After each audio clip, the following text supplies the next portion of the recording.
Hi everyone, welcome to this video. Today I'm going to be sharing with you what is stated to be the fountain of youth. And it is something that I've personally done for over 3 years or so. And I've found that it's been very helpful. These ancient rites, they are said to be over 2,500 years old. And they were first introduced by Peter Calder. Now, the original book was a story about a retired British officer, and apparently he went to Tibet and he lived with monks who seemed to be years younger than what they actually were, and visited a sacred place where monks were, and these monks appeared ageless. What were these monks doing that made them ageless? Apparently this British officer visited this place, Shangri-La in Tibet, and he lived with these monks where he was taught these rites. When he came back home to England, he shocked Peter Calder by looking 20 years younger than what he actually was. No longer did he act old and decrepit. So that was the story in the Fountain of Youth, and also the first publication which he did in the 30s.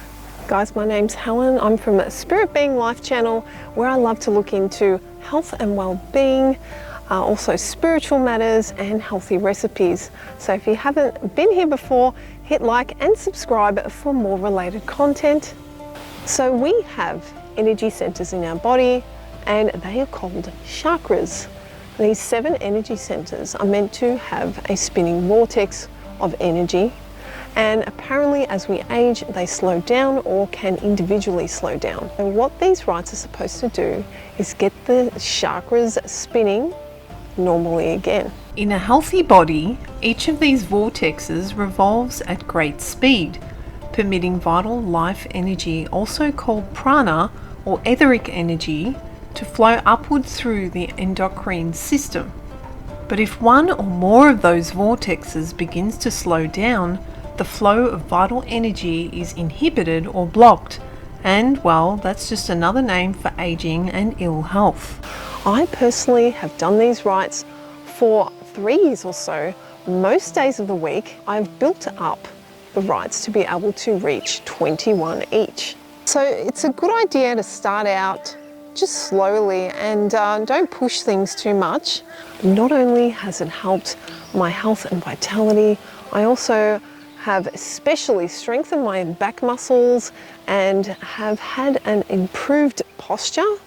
I've noticed the more that I've done it, my back muscles have really strengthened, as well as other muscles in the body as well. I've also found that it has helped with my breathing. If you guys have watched my previous videos, you would know that I have struggled with asthma for many years. And this modality is one of the things that I implemented to reduce asthma. So you want to start off by doing 3 of each rite for the first week. Then the second week you want to add another 2.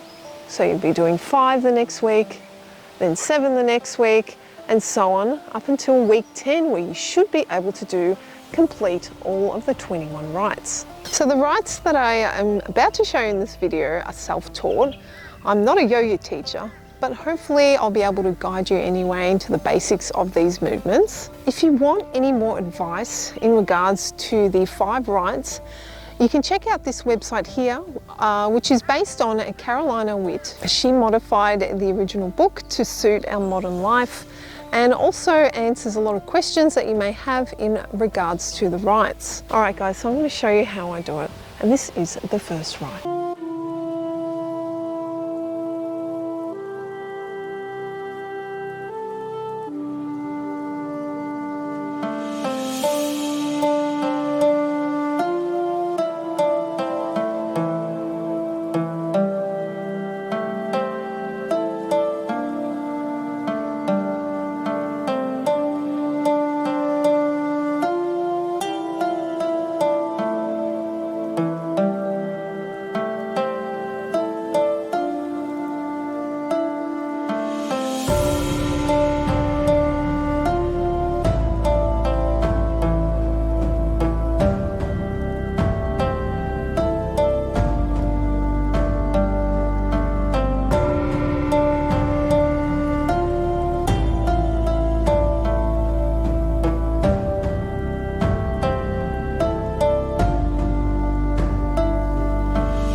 I hope that you enjoyed this video, and I hope that I have introduced you to the rites if you haven't already known about them, and hopefully it will inspire you to have a look into them. Incorporating these rites into your routine can really help and benefit with your physical fitness and your agility.